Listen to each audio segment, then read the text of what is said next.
Bonjour à toutes et à tous, bienvenue pour cette première vidéo du 4e cours. Dans cette vidéo, je vais vous parler de fonctions continues. Alors, avant d'aborder cette notion, on va faire un petit retour sur les limites de fonctions et on va reprendre en fait les exemples qu'on avait traités lors de la dernière vidéo. Donc ici, on a trois fonctions, f1, f2 et f3.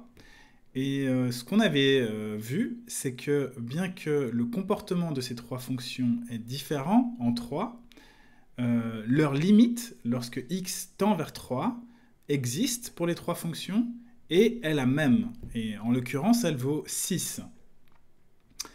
Alors, clairement, il y a quand même quelque chose qui distingue f1 de f2 et f3, c'est le fait que cette limite, lorsque x tend vers 3, est égale à l'image de 3 par f1, ce qui est exprimé par cette égalité ici.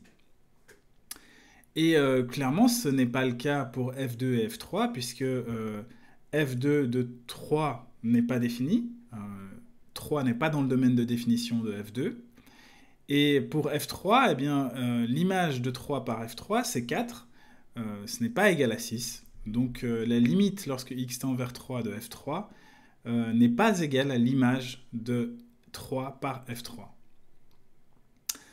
Alors, comme l'image de 3 par f1 est égale à la limite lorsque x tend vers 3 de f1, eh bien on dit que f1 est continu en 3.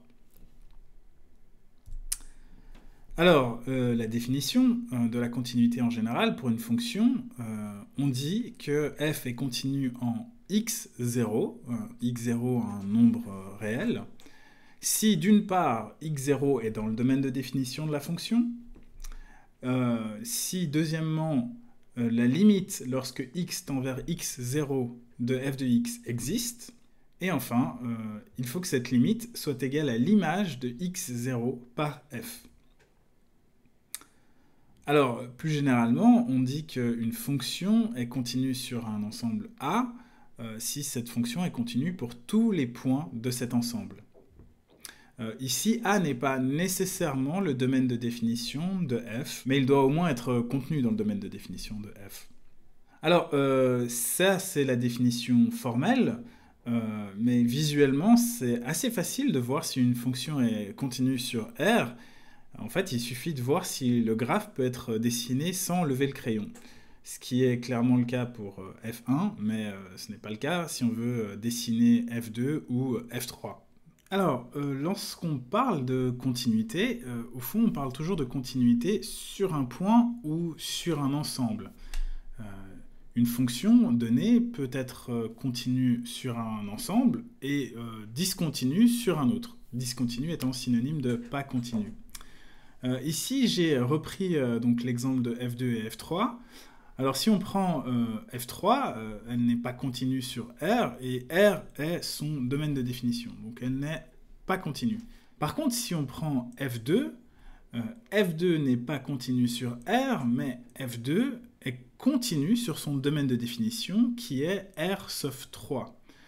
C'est-à-dire que si on prend n'importe quel point autre que 3, eh bien, cette fonction f2 sera continue en ce point.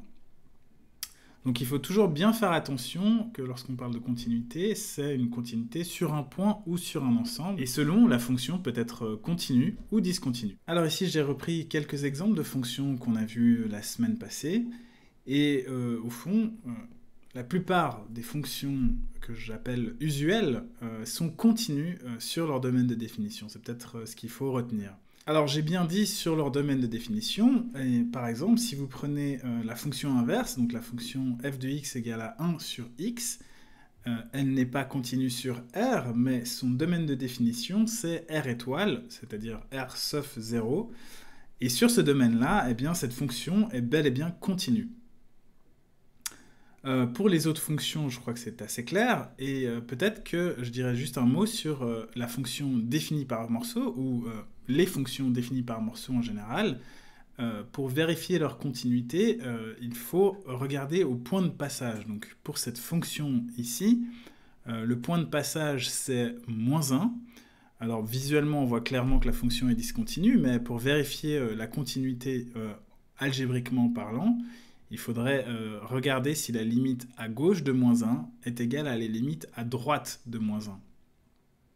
On va traiter un exemple juste après. Alors, la continuité est préservée par les opérations élémentaires sur les fonctions. Donc l'addition, la soustraction, la multiplication et la division.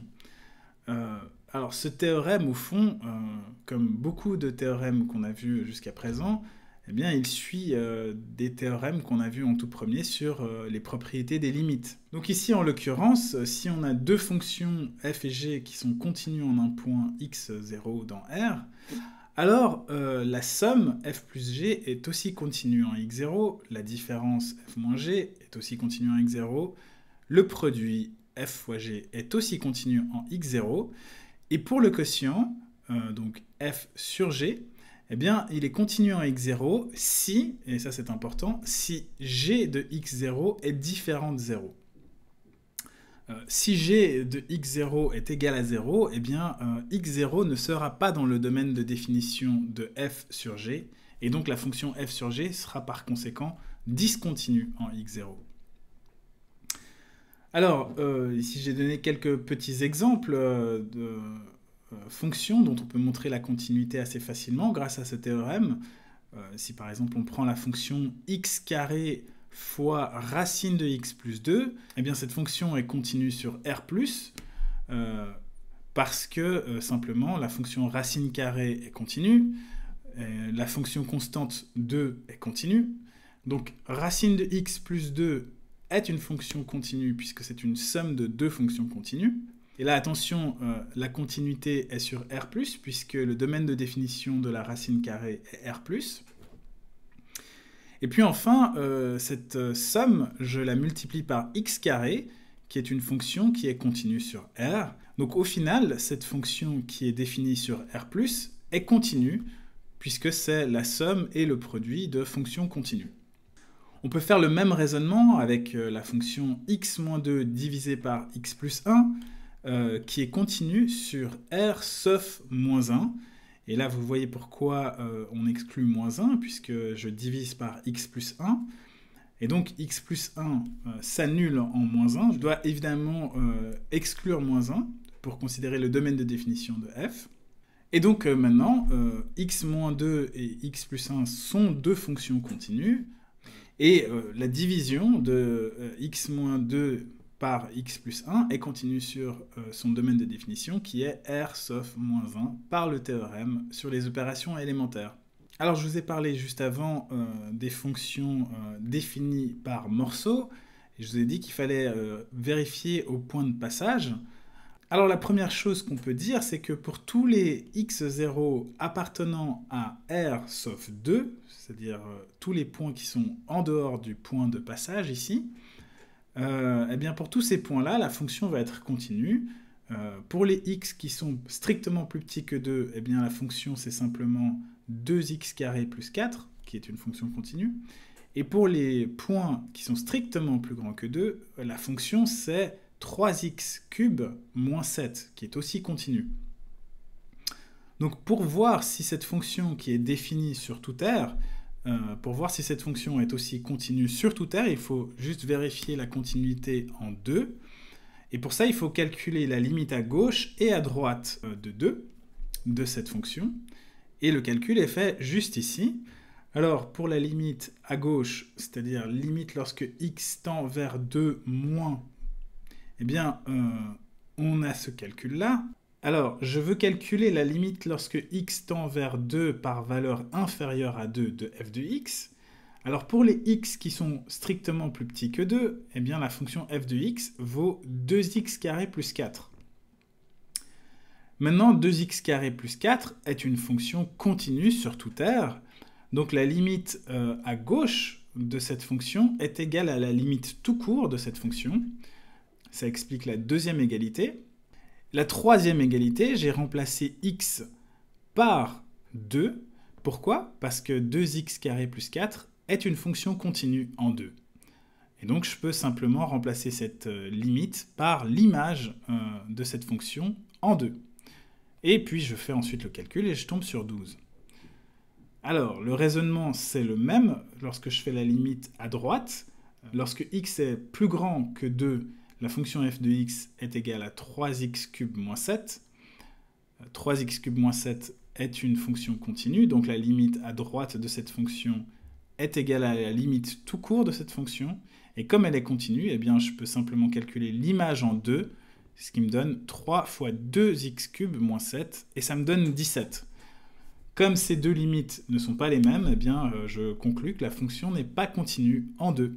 Alors, la semaine passée, on a aussi parlé d'une autre opération sur les fonctions, qui est la composition. Et le théorème suivant dit que la composition préserve la continuité. Alors concrètement, ça veut dire que si on a une fonction qui est continue en un point x0, et si on a une deuxième fonction g qui est continue en f de x0, que je note ici y0, alors la fonction composée g rond f va être continue en x0. Et concrètement, en termes de limite, ça veut dire qu'on a l'égalité ici, qui dit que la limite lorsque x tend vers x0 de g de f de x, eh bien c'est simplement égal à g de f de x0.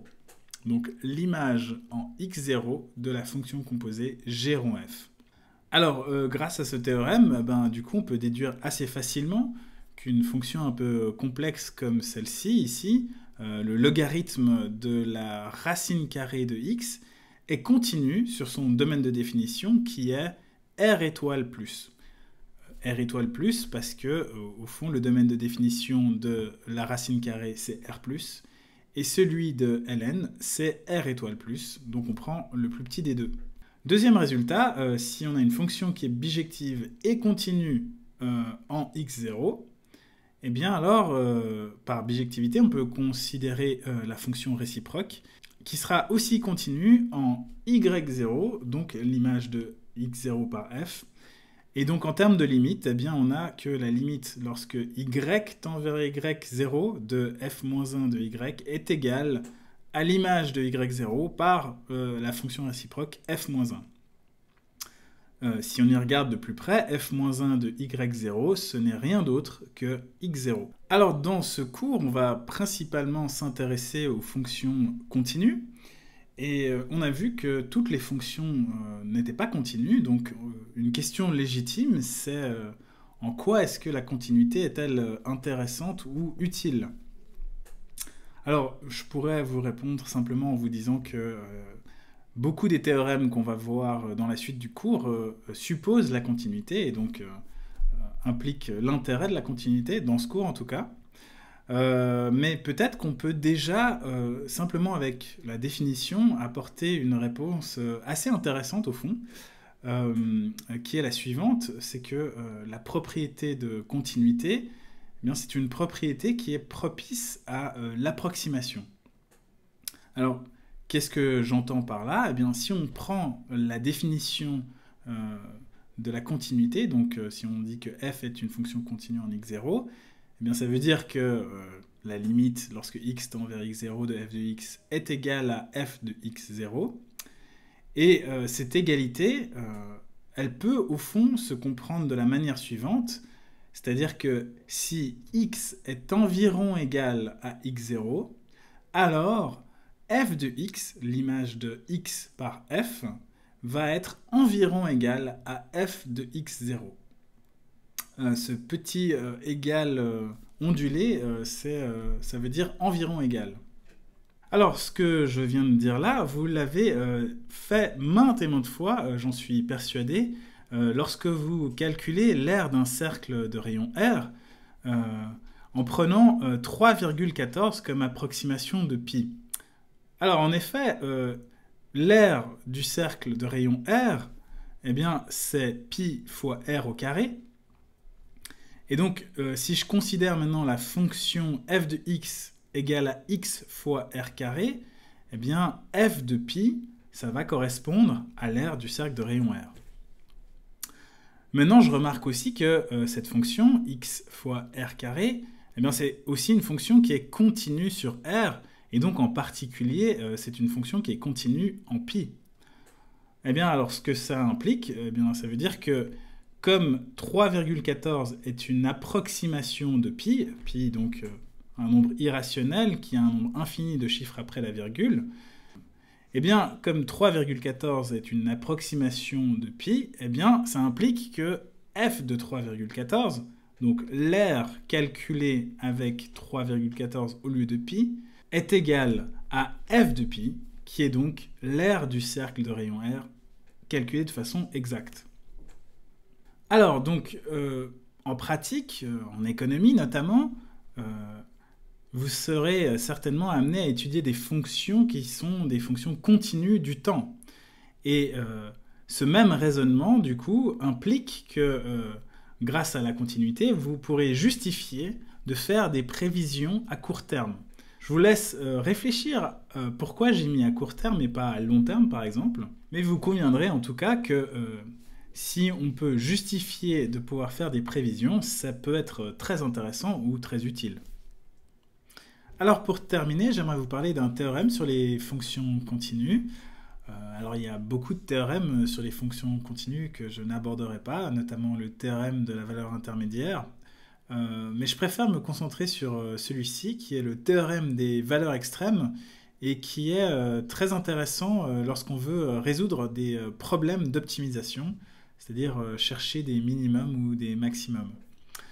Alors, l'énoncé est le suivant. Donc on considère une fonction f définie sur un intervalle compact AB. Donc un intervalle compact, je vous rappelle que c'est un intervalle fermé et borné. Donc ici, A et B sont deux nombres réels et ils sont compris dans cet intervalle. Donc on a une fonction qui est définie sur cet intervalle compact et on suppose que la fonction est continue. Ici je ne l'ai pas écrit, mais continue sur cet intervalle compact. Alors, la conclusion, c'est qu'il existe un C et un D dans cet intervalle AB, tel que pour n'importe quelle valeur dans AB, x, eh bien on a l'inégalité suivante qui dit que f de C est plus petit ou égal à f de x, qui est elle-même plus petit ou égal à f de D. Alors en gros, ce que ça dit, c'est que C et D correspondent au maximum et au minimum de la fonction, et donc en fait, la fonction atteint ses bornes en C et en D, ses bornes supérieures et inférieures. Alors, l'énoncé peut paraître très technique, il est ici donné dans le langage symbolique, mais visuellement, il est assez simple à imaginer ou à comprendre. Vous avez ici un exemple avec cette figure-là. Donc, clairement, ici, la fonction est continue visuellement. Je peux la dessiner sans lever le crayon. Et puis elle est définie entre A et B compris. Les images sont ici représentées à une hauteur f de A pour ce point et une hauteur f de B pour ce point-là. Et au fond, le théorème nous dit simplement que si je veux dessiner une courbe continue entre ce point et ce point, sans lever le crayon, eh bien, je ne peux que descendre jusqu'à un certain point et monter jusqu'à un certain point. Le théorème ne dit pas plus que ça, au fond. Visuellement, c'est assez clair. Il est intéressant de noter que la démonstration formelle, elle, est assez complexe, ce qui montre, encore une fois, que c'est pas parce que quelque chose est visuellement clair qu'il est symboliquement clair, ou en tout cas formellement clair.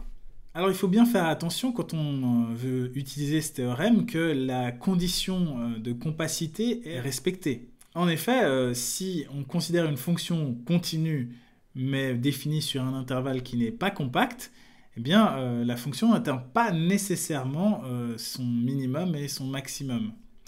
Vous avez ici l'exemple de la fonction inverse, 1 sur x, que je définis ici de r étoile plus à r étoile plus, donc R, les nombres réels positifs sans compter 0.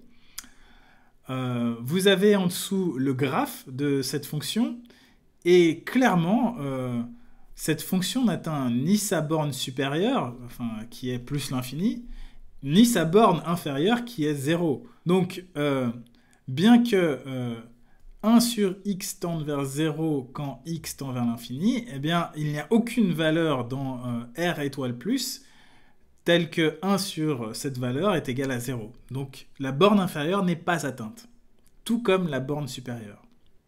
Eh bien, ça conclut la première vidéo de ce cours. On se retrouve pour la deuxième.